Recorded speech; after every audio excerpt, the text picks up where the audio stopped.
Welcome back to Chapter 8, The Han City. This conversation set me thinking. All of the Han electrophone intercommunication had been an open record to the Americans for a good many years, and the Hans were just finding it out. For centuries, they had not regarded us as any sort of a menace. Unquestionably, it had never occurred to them to secrete their own records somewhere in New York or Buffalo or possibly Lotan itself.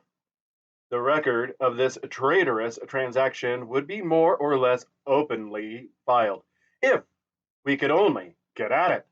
I wondered if a raid might not be possible. Bill Hearn and I talked it over with our Han affairs boss and his experts. There ensued several days of research in which the Han records of the entire decade were scanned and analyzed. In the end, they picked out a mass of detail and fitted it together into a very definite picture of the great central filing office of the Hans in New York, where the entire mass of official records was kept, constantly available for instant projectoscoping to any of the city's offices and of the system by which the information was filed. The attempt began to look feasible, though Hart instantly turned the idea down when I first presented it to him. It was unthinkable, he said. Sheer suicide. But in the end, I persuaded him.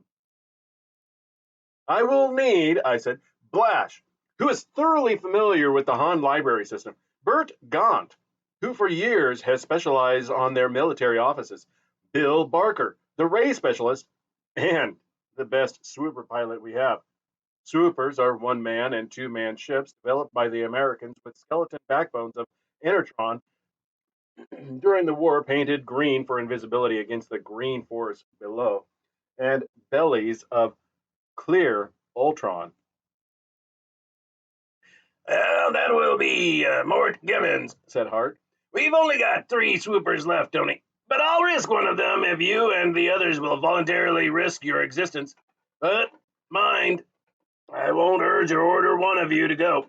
I'll spread the word to every plant boss at once to give you anything and everything you need in the way of equipment. When I told Wilma of the plan, I expected her to raise violent and tearful objections, but she didn't.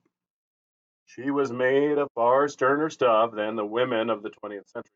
Not that she couldn't weep as copiously or be just as whimsical on occasion, but she wouldn't weep for the same reasons.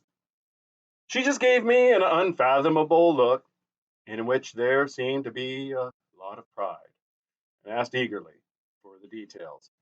I confess I was somewhat disappointed that she could so courageously risk my loss, even though I was amazed at her fortitude. But later, I was, I was to learn how little I knew her then. We were ready to slide off at dawn the next morning. I had kissed Wilma goodbye at our camp, and after a final conference over our plans, we boarded our craft and gently glided away over the treetops on a course which, after crossing 3 routes of the Han ships, would take us out over the Atlantic off the Jersey coast, whence we would come up on New York from the ocean. Twice we had to nose down and lie motionless on the ground near a route while Han ships passed. Those were tense moments. Had the greenback of our ship been observed, we would have been disintegrated in a second, but it wasn't. Once over the water, however, we climbed in a great spiral, 10 miles in diameter, until our altimeter registered 10 miles. Here, Gibbons shut off his rocket motor, and we floated far above the level of the Atlantic liners, whose course was well to the north of us anyhow, and waited for nightfall. Then Gibbons turned from his control long enough to grin at me. I have a surprise for you, Tony, he said, throwing back the lid of what I supposed was a big supply case. And with a sigh of relief, Wilma stepped out of the case. If you go into zero, the common expression of the day for being annihilated by the disintegrator ray, you don't think I'm going to let you go alone, do you, Tony? I couldn't believe my ears last night when you spoke of going without me, until I realized that you are still 500 years behind the times in lots of ways. Don't you know, dear heart, that you offered me the greatest insult a husband could give a wife? You didn't, of course. The others, it seemed, had all been in on the secret, and now they would have kidded me unmercifully, except that Wilma's eyes blazed dangerously. At nightfall, we maneuvered to a position directly above the city. This took some time and calculation on the part of Bill Barker, who explained to me that he had to determine our point by ultronic bearings.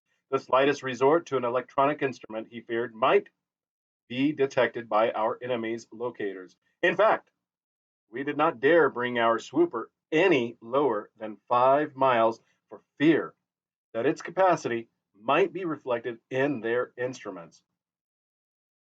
Finally, however, he succeeded in locating above the central tower of the city.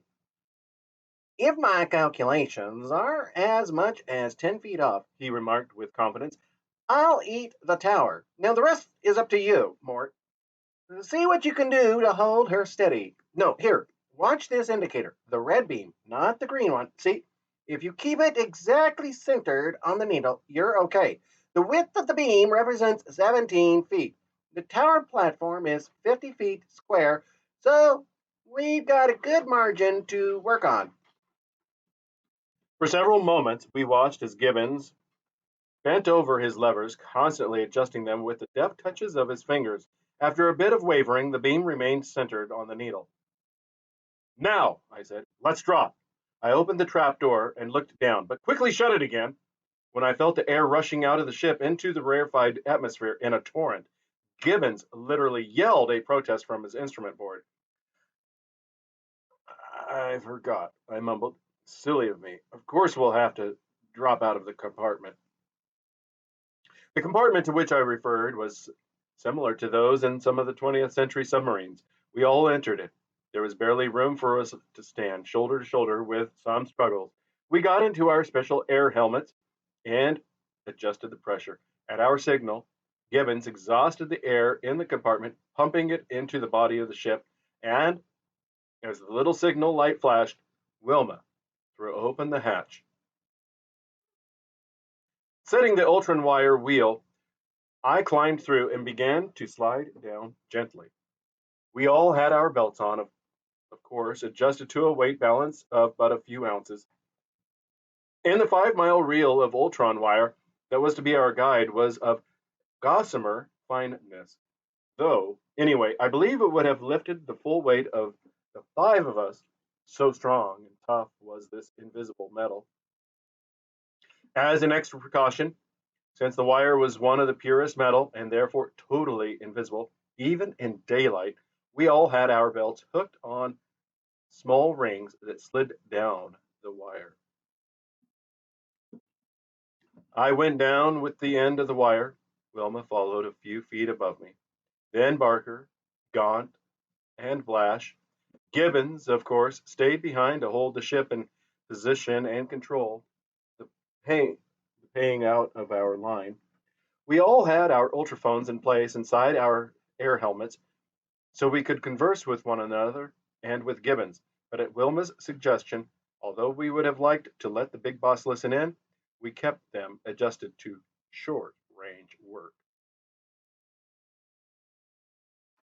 for fear that those who had been clearing with the Hans and against whom we were on a raid for evidence might also pick up our conversation. We had no fear that the Hans would hear us. In fact, we had the added advantage that even after we landed, we could converse freely without danger of their hearing our voices through our air helmets.